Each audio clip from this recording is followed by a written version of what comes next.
Drama serial خدا گواہ کی اگلی قسط میں ہم دیکھیں گے کہ عائشہ اور ارسلان کی شادی ہوتی ہے۔ وہ دلہن بن کر کمرے میں بیٹھی ہوتی ہے جب رافع یعنی عائشہ کا بھائی اس کے پاس آتا ہے۔ رافع اب بھی عائشہ سے بہت زیادہ خفا ہوتا ہے، جس پر عائشہ اپنے بھائی کا رویہ دیکھتے ہوئے کہتی ہے کہ کیا آپ اب بھی مجھ سے خفا رہیں گے؟ اب تو میں کچھ دیر بعد پرائی ہونے والی ہوں، جس پر رافع اسے طنزیہ سے لہجے میں کہتا ہے کہ پرائی تو تم میرے لیے اسی دن ہو گئی تھی جب تم میرے دل سے اتر گئی تھی۔ یہ بات سن کر عائشہ کو بہت زیادہ دکھ ہوتا ہے کہ اس کے بھائی کے دل میں اس کے لیے اتنی بدگمانی ہے۔ وہ بہت دکھی ہو جاتی ہے۔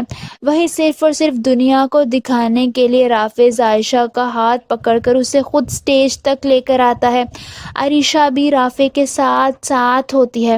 وہیں جب عائشہ سٹیج کے پاس جاتی ہے تو ارسلان اپنا ہاتھ آگے بڑھا کر اسے پکڑنے لگا ہوتا ہے۔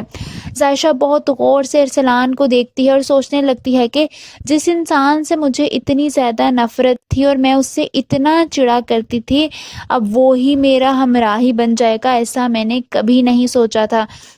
دوسری طرف ہم دیکھیں گے کہ عالیہ بیگم بہت زیادہ پریشان ہوتی ہیں عائشہ کے حوالے سے۔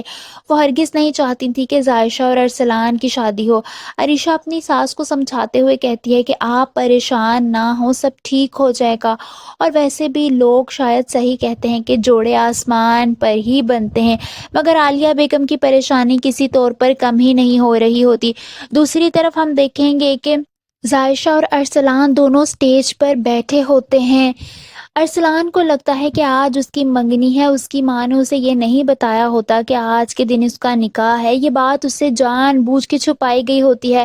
وہ یہی سمجھ رہا ہوتا ہے کہ آج اس کی عائشہ کے ساتھ صرف اور صرف منگنی ہے، جب حامد صاحب ارسلان کے سر پر بم پھوڑتے ہوئے کہتے ہیں کہ آج تمہارا نکاح ہے، منگنی نہیں، تم یہی چاہتے تھے نا ارسلان۔ یہ سن کر تو ارسلان حیران پریشان رہ جاتا ہے کہ اس کے ساتھ ہو کیا گیا ہے۔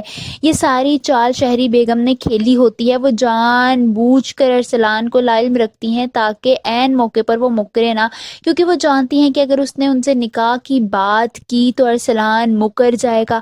آپ سب کو کیا لگتا ہے، کیا یہ حقیقت جاننے کے بعد بھی ارسلان عائشہ سے نکاح کر لے گا یا پھر نکاح کے بیچ میں ہی وہ چلا جائے گا؟ کامنٹس میں اپنی رائے کا اظہار ضرور کیجیے۔